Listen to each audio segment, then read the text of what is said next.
ఏపీకి ప్రత్యేక హోదా విభజన హామీల అమలు కోరుతూ ఢిల్లీలో ఏపీ పీసీసీ చీఫ్ షర్మిల దీక్షకు దిగారు.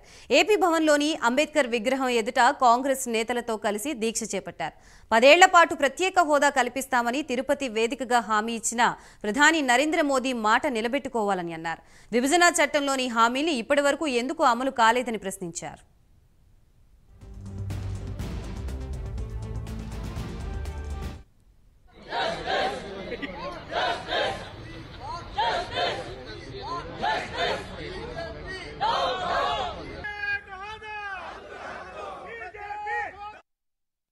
అంతకుముందు కేంద్ర హామీలపై విపక్ష నేతల్ని షర్మిల కలిశారు. ఎన్సీపీ అధినేత శరద్ పవార్ ని కలిసి మద్దతు కోరారు.